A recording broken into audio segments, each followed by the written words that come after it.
Welcome to the Snoozecast, the podcast designed to help you fall asleep. On the Snoozecast, we read excerpts from public domain works and occasionally original stories. We'd like to thank our listeners. If you enjoy our show, please be sure to subscribe and also share it with a friend. The Snoozecast is meant to be played as you get into bed. As a result, the best place to listen to us is on our website, snoozecast.com. From there, you'll be able to download or play single episodes without having to change any autoplay setting on your device or in your podcast directory. This episode is brought to you by Fresh Sheets on the Bed. Tonight, I'll be reading a snoozy opening to Siddhartha by Hermann Hesse, originally published in 1951.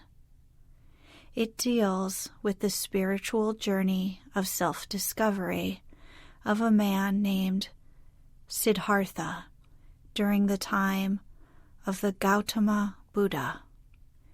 The word Siddhartha is made up of two words in Sanskrit language, siddha, achieved, and artha, what was searched for, which together means he who has found meaning of existence, or he who has attained his goals.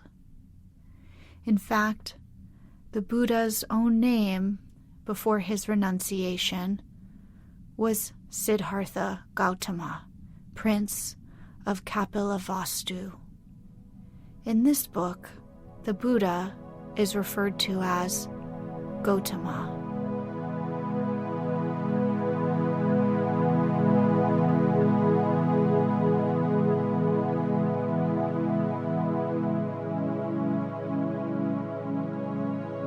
Let's get cozy. Close your eyes. Relax your body into the softness of your bed. Now, take a few deep breaths.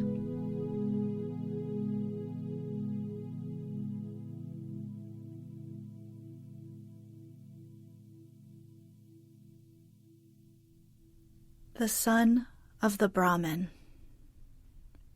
In the shade of the house, in the sunshine of the riverbank near the boats, in the shade of the salwood forest, in the shade of the fig tree is where Siddhartha grew up, the handsome son of the Brahmin, the young falcon, together with his friend Govinda, son of the Brahmin.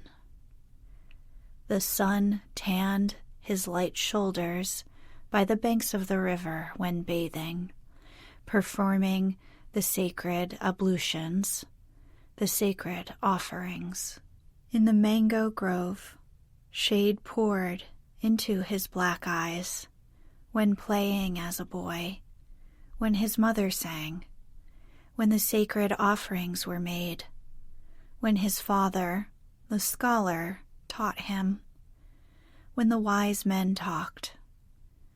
For a long time, Siddhartha had been partaking in the discussions of the wise men, practicing debate with Govinda, the art of reflection, the service of meditation. He already knew how to speak the Om silently, the word of words, to speak it silently into himself while inhaling, to speak it silently out of himself while exhaling, with all the concentration of his soul, the forehead surrounded by the glow of the clear thinking spirit. He already knew to feel Atman in the depths of his being, indestructible, one with the universe. Joy leapt in his father's heart for his son, who was quick to learn, thirsty for knowledge. He saw him growing up to become great wise man and priest, a prince among the Brahmins. Bliss leapt into his mother's breast when she saw him walking, when she saw him sit down and get up. Siddhartha, strong, handsome, he who was walking on slender legs, greeting her with perfect respect. Love touched the hearts of the Brahmins' young daughters when Siddhartha walked through the lanes of the town with the luminous forehead, with the eye of a king, with his slim hips. But more than all the others, he was loved by Govinda, his friend, the son of a Brahmin. He loved Siddhartha's eye and sweet voice. He loved his walk and the perfect decency of his movements. He loved everything Siddhartha did and said, and what he loved most was his spirit, his transcendent, fiery thoughts, his ardent will, his high calling. Govinda knew he would not become a common Brahmin, not a lazy official in charge of offerings, not a greedy merchant with magic spells, not a vain, vacuous speaker, not a mean, deceitful priest, and also not a decent, stupid sheep in the herd of the many. No, and he, Govinda, as well did not want to become one of those, not one of those tens of thousands of Brahmins. He wanted to follow Siddhartha, the beloved, the splendid. And in days to come, when Siddhartha would become a god, when he would join the glorious, then Govinda wanted to follow him as his friend, his companion, his servant, his spear carrier, his shadow. Siddhartha was thus loved by everyone. He was a source of joy for everybody. He was a delight for them all. But he, Siddhartha, was not a source of joy for himself. He found no delight in himself. Walking the rosy paths of the fig tree garden, sitting in the bluish shade of the grove of contemplation, washing his limbs daily in the bath of repentance, sacrificing in the dim shade of the mango forest, his gestures of perfect decency, everyone's love and joy, he still lacked all joy in his heart. Dreams and restless thoughts came into his mind, flowing from the water of the river, sparkling from the stars of the night, melting from the beams of the sun. Dreams came to him, and a restlessness of the soul, fuming from the sacrifices, breathing forth from the verses of the Rig Veda, being infused into him, drop by drop, from the teachings of the old Brahmins. Siddhartha had started to nurse discontent in himself. He had started to feel that the love of his father and the love of his mother and also the love of his friend Govinda would not bring him joy forever and ever, would not nurse him, feed him, satisfy him. He had started to suspect that his venerable father and his other teachers, that the wise Brahmins had already revealed to him the most and best of their wisdom, that they had already filled his expecting vessel with their richness, and the vessel was not full. The spirit was not content. The soul was not calm. The heart was not satisfied. The ablutions were good, but they were water. They did not wash off the sin. They did not heal the spirit's thirst. They did not relieve the fear in his heart. The sacrifices and the invocation of the gods were excellent, but what was that all? Did the sacrifices give a happy fortune? And what about the gods? Was it really Prajapati who had created the world? Was it not the Atman, he, the only one, the singular one? Were the gods not creations, created like you and me, subject to time, mortal? Was it therefore good? Was it right? Was it meaningful and the highest occupation to make offerings to the gods? For whom else were offerings to be made? Who else was to be worshipped but him, the only one, the Atman? And where was Atman to be found? Where did he reside? Where did his eternal heart beat?